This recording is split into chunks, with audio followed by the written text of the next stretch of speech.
Hello everyone, मैं हूं सचिन और आप सबका बहुत बहुत स्वागत है मेरे इस यूट्यूब चैनल पे, जहां हम लोग देख रहे हैं नोड.जेएस। और नोड.जेएस के आज के इस क्लास में हम लोग बात करने वाले हैं एफएस मॉड्यूल्स के बारे में।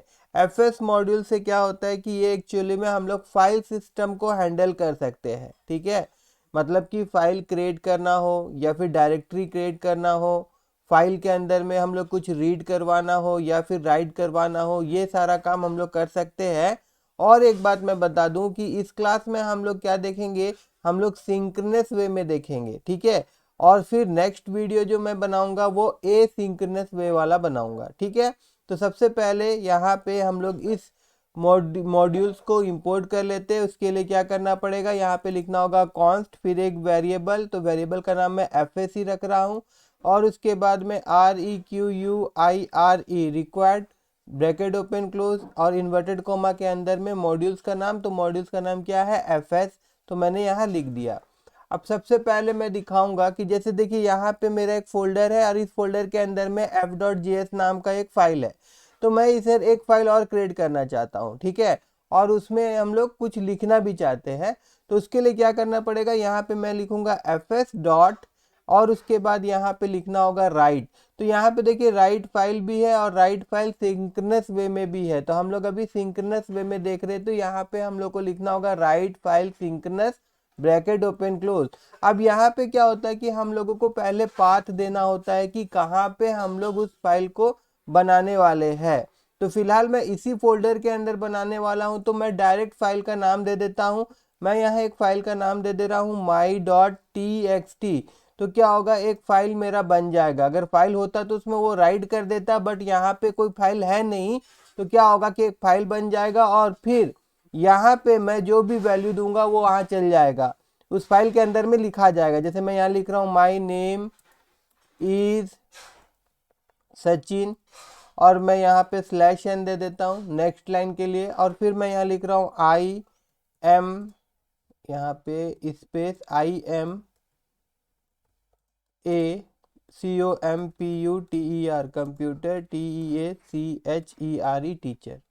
ठीक है, इतना लिखने के बाद मैं क्या करने वाला हूँ, अभी मैं यहाँ नीचे जाऊँगा और यहाँ पे लिखूँगा नोड app.js और इंटर मार दूंगा।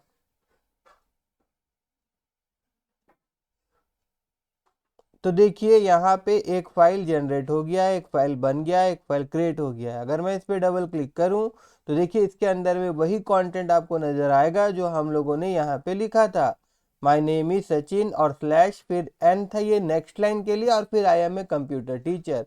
तो इस प्रकार से हम नया फाइल बना सकते हैं और उसमें जो कुछ भी हम लोग लिखना चाहे तो लिख सकते हैं। ठीक है, अब मान लीजिए कि इस फाइल में मैं कुछ और ऐड करना चाहता हूं, जैसे नेक्स्ट एक लाइन और लिखना चाहता हूं। ठीक है, तो मैं क्या करूंगा कि मैं अपेंड फंक्शन यूज करूंगा। मैं राइट फंक्शन अगर यूज करके करूंगा तो क्या होगा कि प्रीवियस वाला जो भी कंटेंट होगा ना वो उसको रिप्लेस कर देता है। तो इसीलिए अगर हम लोग चाहते हैं कि जो कंटेंट लिखा हुआ वो वहीं रहे और एकदम लास्ट से, मतलब जैसे कंटेंट खत्म हो रहा उसका नेक्स्ट से हमारा दूसरा कंटेंट स्टार्ट हो, तो उसके लिए मेरे को क्या करना होगा, यहाँ पे लिखना होगा fs dot and then append. और अपेंड कहाँ गया, अपेंड फाइल सिंक्रोनाइज एस, सब में देखिए सिंक आएगा ही आएगा। ठीक है, विदाउट सिंक वाला हम लोग बाद में देखेंगे। आज जितना भी फंक्शन हम लोग यूज करेंगे उसमें SYNC लिखा ही रहेगा। फिर ब्रैकेट ओपन क्लोज और उसके बाद यहाँ पे फाइल का नाम .txt और देन यहाँ पे कॉमा, और जो आगे मैं लिखना चाहता हूँ तो मैं यहाँ पे लिखना चाहता हूँ thank you for watching, thank you for WATCHING, और मैं चाहता हूँ कि ये नेक्स्ट लाइन में आए, तो इसलिए यहाँ पे मैं /n दे दे रहा हूँ। और मैं चाहता हूँ कि ये ऊपर वाला लाइन जो है ये फिर से एग्जीक्यूट ना हो, तो इसको मैं कमेंट में रख दे रहा हूँ। ठीक है ना, उसको मैंने कमेंट कर दिया और फिर मैं नीचे जाऊंगा और यहाँ पे फिर से नोड app.js लिख के मैं अगर इंटर मारता हूँ और फिर अगर मैं आपको इस फाइल में ले जाता हूँ तो देखिए यहाँ पे जादू हो गया, एक लाइन अपने आप फिर से आ गया। ठीक है, अपने आप नहीं आया है, ये अपेंड फाइल sync वाले फंक्शन के मदद से आया है। ठीक है, तो देखिए अब उसके बाद अब मैं इसको भी कमेंट कर देता हूं। अब देखिए अब जो लिखा हुआ है वो अगर मैं बिना फाइल में जाए देखना चाहता हूं, मतलब उस फाइल का डाटा अगर हम लोग रीड करना चाहते हैं तो हम लोग कैसे करेंगे।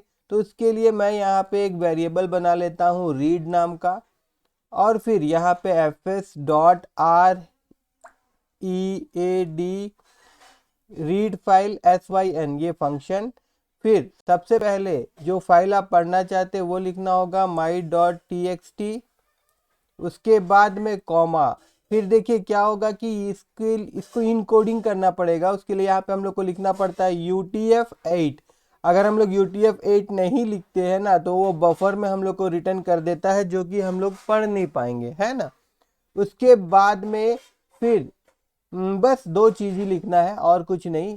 अब हम लोग क्या करेंगे कि ये जो रीड है इसको यहाँ कंसोल करवा लेंगे। तो यहाँ मैं लिखता हूँ कंसोल डॉट लॉग और फिर bracket open close and then यहाँ पे मैं लिख दूंगा अगर रीड, और उसके बाद में अगर मैं यहाँ जाऊँ और फिर से नोड app.js में क्लिक करूँ, मतलब रन करूँ, तो देखिए यहाँ पे देखने को मिल रहा है मेरे को उस फाइल के अंदर में जो डाटा मौजूद है, my name is Sachin, I am a computer teacher and thank you for watching, यहाँ पे ये प्रिंट हो रहा है। दैट मीन्स वो सारा वैल्यू रीड नाम का वेरिएबल में आ गया है। ठीक है, अब मैं इसको भी कर दूंगा कमेंट।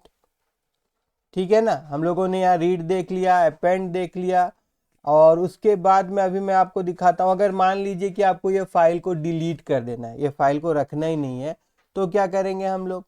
तो उसके लिए मैं दिखा रहा हूँ, पहले इसको भी मैं कमेंट कर देता हूँ, और उसको डिलीट करने के लिए मेरे को यहाँ लिखना होगा fs डॉट एंड देन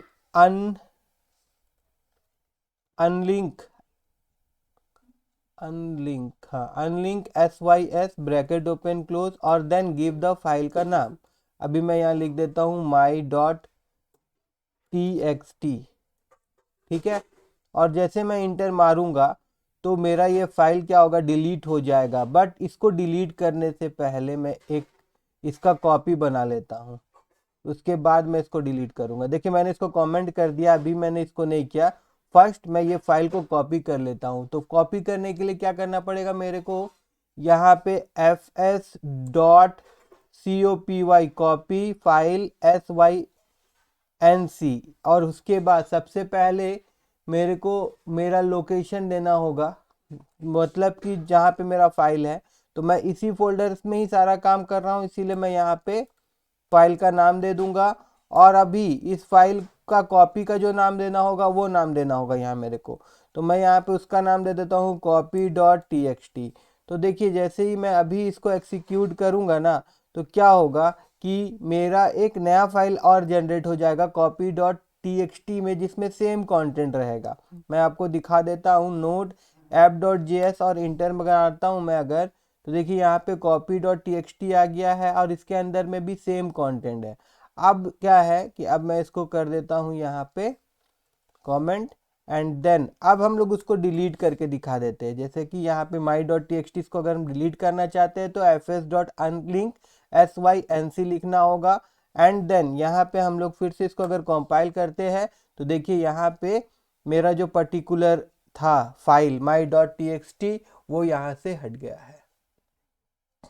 ठीक है, उसी प्रकार से हम लोग और एक चीज देखेंगे, जैसे कि अगर मान लीजिए कि रीनेम करना है, copy.txt है तो मैं इसका नाम कुछ और रखना चाहता हूं, तो उसके लिए क्या करना होगा fs डॉट रीनेम। ठीक है, तो यहाँ पे देखिए rename sync then bracket open close, सबसे पहले ओल्ड नेम देना होता है, तो मैं यहाँ पे copy.txt ये मेरा ओल्ड नेम है इसको दे देता हूँ, और नया नाम मैं यहाँ पे नया नाम का नाम ही रख देता हूँ new.txt। और उसके बाद में अगर मैं यहाँ जाऊँ और इस फाइल को फिर से रन करूँ तो देखिए मेरा जो copy.txt था वो क्या बन गया है, वो new.txt बन गया है। ठीक है, उसी प्रकार से अगर मान लीजिए कि अगर आप कोई नया फोल्डर क्रिएट करना चाहते हैं तो उसके लिए आपको क्या करना होगा, आपको यहाँ पे जस्ट लिखना होगा fs dot make DIRSYNC and then यहाँ पे आपको पूरा पाथ देना होता है, मगर मैं इसी फोल्डर के अंदर में, मतलब मेरा जो फोल्डर का नाम है ना फाइल, इसी के अंदर में मैं एक और फोल्डर बनाना चाहता हूँ, इसीलिए मैं डायरेक्ट यहाँ लिख दे रहा हूँ। फोल्डर का नाम मैं लिख देता हूँ mydir, और उसके बाद मैं क्या करूँगा, मैं इसको रन करूँगा। तो यहाँ मैं जाता हूँ और इंटर मारता हूँ, रन करता हूँ, तो देखिए यहाँ पे एक फोल्डर बन गया है mydir नाम का। ठीक है, अगर आज का वीडियो आप लोगों को समझ में आया हो, अच्छा लगा हो, तो मेरे इस वीडियो को लाइक करिएगा और मेरे चैनल को सब्सक्राइब करना मत भूलिएगा।